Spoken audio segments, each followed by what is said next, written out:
अस्सलाम वालेकुम वीवर्स, हम लोग इस वक्त नजम एसोसिएट एनए ग्रुप के नाम से कंपनी मौजूद है। आप सब मार्केट में जानते ही हैं एनए ग्रुप को, बहुत पुराना नाम है और काफ़ी वेल नोन नाम है। तो हम यहाँ पर मौजूद हैं और बतौर ख़ास हम नजम साहब के से मिलने आए, इनका एक इंटरव्यू लेने आए हैं।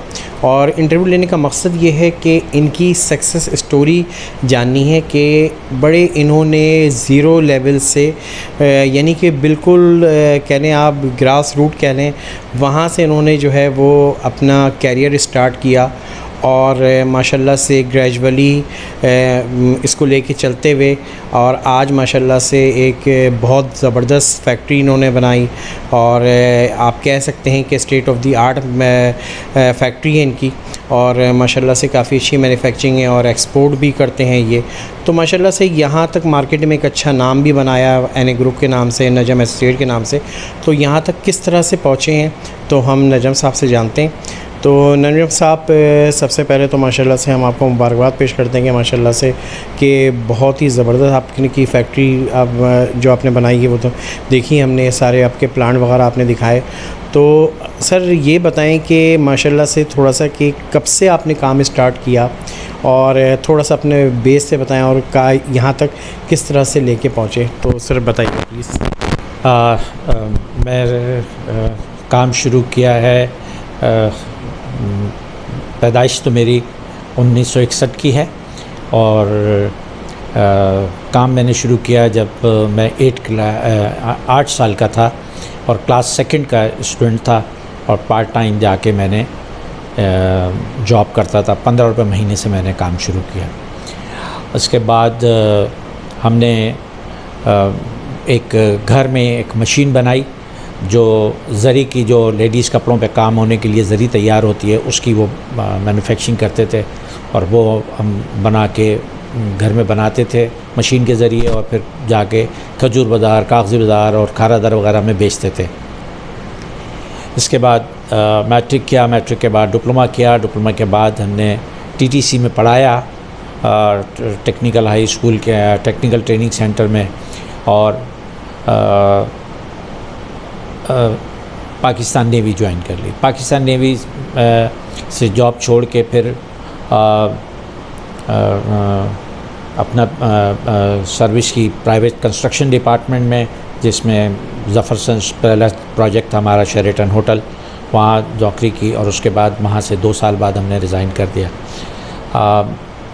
उसके बाद अपनी कंपनी खोली और कॉन्ट्रैक्टिंग शुरू की। ग्रेजुअली छोटे छोटे काम मिले थे और वो हमने करते गए, अल्लाह का शुक्र है मिले। 91 के अंदर फिर हम इटली चले गए और इटली में हमने मेटलर्जी की ट्रेनिंग ली और डाई कास्टिंग प्लांट इंपोर्ट किया। जब हम डाई कास्टिंग प्लांट यहाँ लेकर आए और हमने चलाया तो पता लगा कि यहाँ पे जो है वो सब स्क्रैप में और रिसाइकिल पे काम होता है। तो हम शुरू से हमारी जो तरबियत थी वो ऑनेस्टी के साथ थी कि काम करें और कोई ऐसा काम नहीं करें जो कि लोगों को के साथ कोई बग़ैर बताए चीज़ आप नुक्स वाली चीज़ बेच रहे हो। तो वो हमने फिर मशीन जो है वो स्क्रैप के भाव बेच दी और हम उसमें कोई आगे नहीं चला सके, चूँकि वो स्क्रैप में हम काम नहीं करना चाहते थे। हम प्योर और ईमानदारी के साथ और दयानतदारी के साथ मेहनत से काम करना चाहते थे। उसके बाद फिर वही वापस कॉन्ट्रैक्टिंग शुरू करी और फिर ट्रेडिंग शुरू कर दी। हमने स्विमिंग पूल इक्विपमेंट इंपोर्ट किया और यहाँ पर हज़ारों के हिसाब से स्विमिंग पूल्स बनाए, कंस्ट्रक्शन की उनकी। इसके अलावा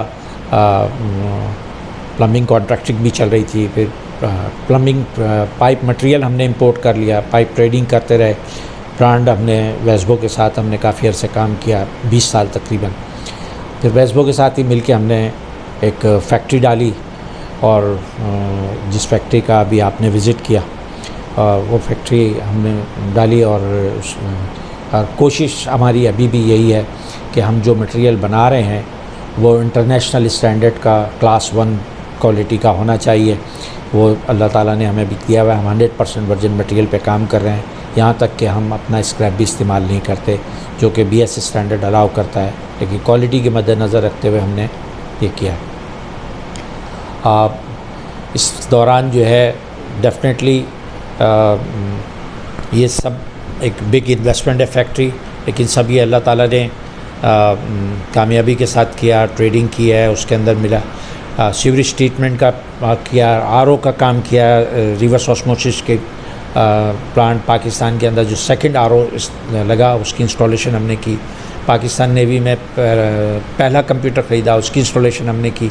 तो अल्लाह ताला ने हमें मौके दिए और हमें पैसे मिलते कमाए हमने, और आज अल्हम्दुलिल्लाह we are very successfully running our business. हम एक्सपोर्ट भी कर रहे हैं, लोकल मार्केट के अंदर भी हाई क्वालिटी और नंबर 1 क्वालिटी के ऊपर काम कर रहे हैं। तो ये छोटी सी स्टोरी है।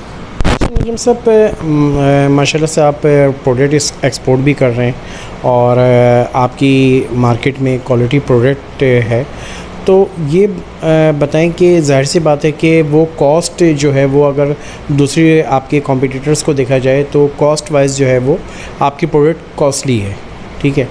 तो आप इसको किस तरह से मार्केट कंपटीशन को फेस करते हैं और किस तरह से इस कंपटीशन को वो यानी बीट करते हैं, तो इसके बारे में थोड़ा सा बताएं अपनी क्वालिटी प्रोडक्ट के हवाले से भी, और क्या स्ट्रेटजी आपकी मार्केटिंग स्ट्रेटजी है जो कि आप मार्केट में अपने आप को इंट्रोड्यूस करवाएं और मार्केट से शेयर ले सकें। असल बात यह है कि क्वालिटी का या ऑनेस्टी के साथ काम करने का तो ज़ाहिर है घर से तरबियत मिलती है।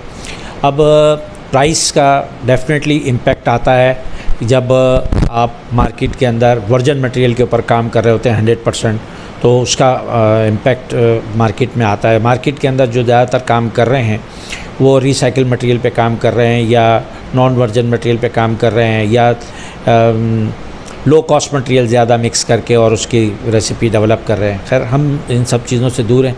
अब रहता है जो आपका सवाल था कि कंपटीशन कैसे करते हैं प्राइस के ऊपर और मार्केट कैसे आप मीट करते हैं, तो हम लोगों को एजुकेट कर रहे हैं कि क्वालिटी प्रोडक्ट ये है, इसके अंदर इस तरह ये क्वालिटी है, इसकी ये लाइफ है, और उसको हम लेबॉर्ट्री टेस्ट अपने यहाँ भी कर रहे होते हैं, बाहर से थर्ड पार्टी लेबॉर्ट्री टेस्ट भी करा के दे रहे होते हैं।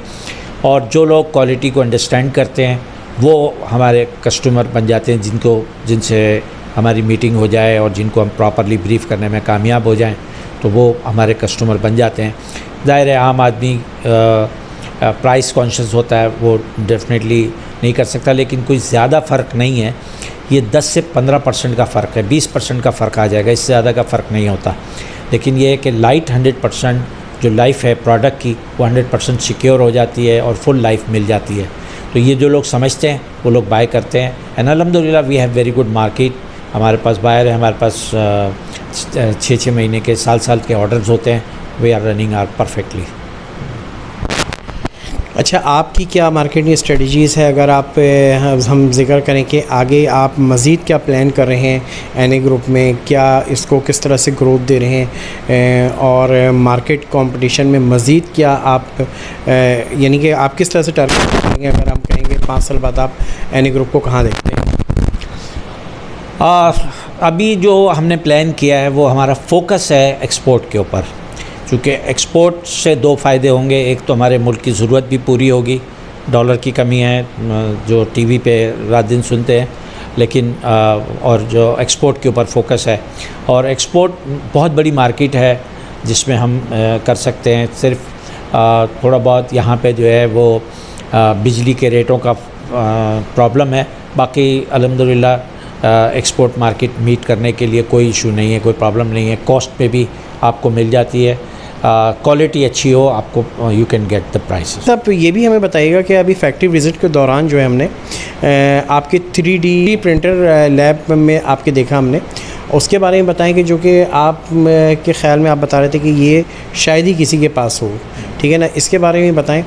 और मज़ीद क्या समझते हैं कि जो आपने मैन्युफैक्चरिंग दी है और जो आप साइज़ बता रहे हैं पाइप का, वो भी आप क्लेम करते हैं कि इतना बड़ा साइज़ कोई भी नहीं देता है, तो थोड़ा सा इसके बारे में बताएं। जो लेबॉर्ट्री का आप जिक्र कर रहे हैं लैब का, वो हमारी लैब में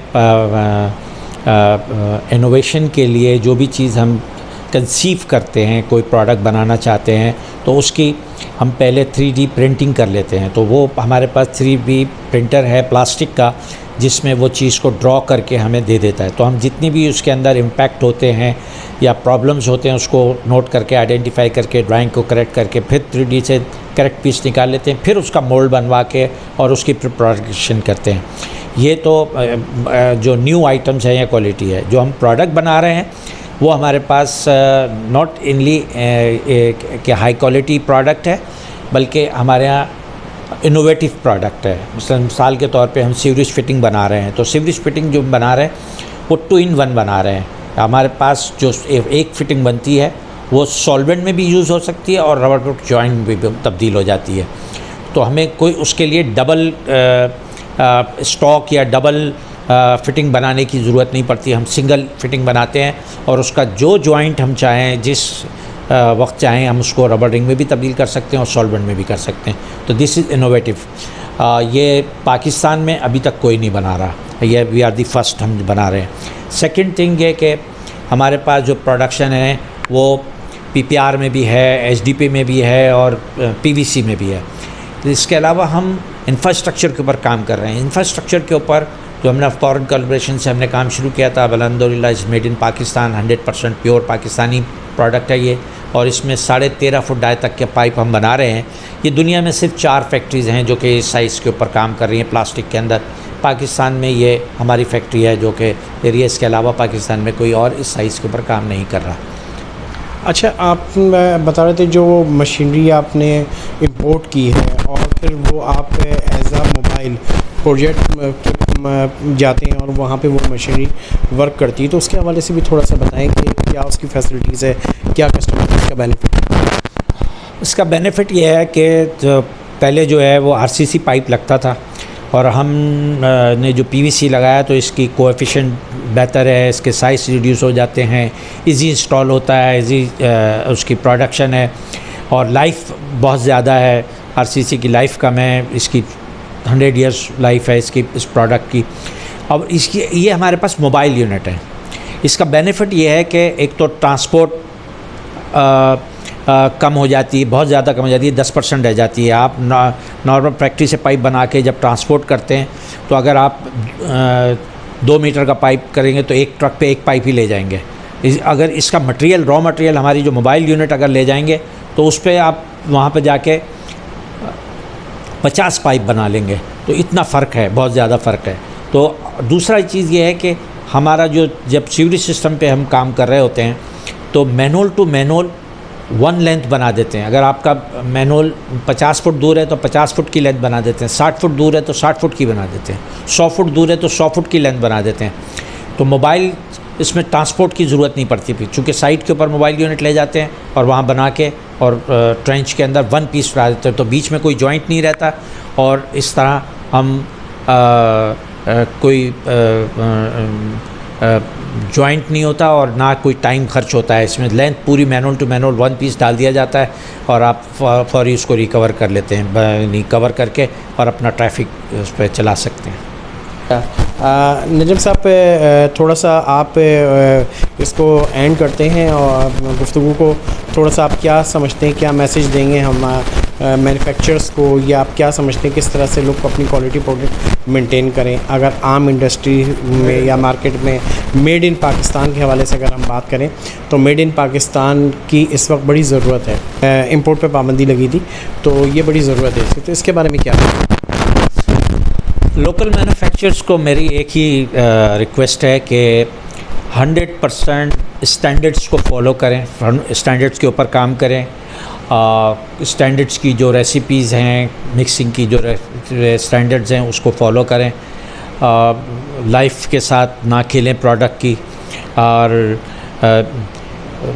इस एक्सपोर्ट को फोकस करें। एक्सपोर्ट बहुत बड़ी मार्केट है, बहुत रेवेन्यू हमारे मुल्क में आ सकता है और अपनी इंडस्ट्री को आप एक्सपेंड भी कर सकते हैं। तो बेस्ट है कि अगर आप क्वालिटी के ऊपर, स्टैंडर्ड्स के ऊपर काम करेंगे तो आपकी फैक्ट्री को आगे बढ़ने से कोई नहीं रोक सकता।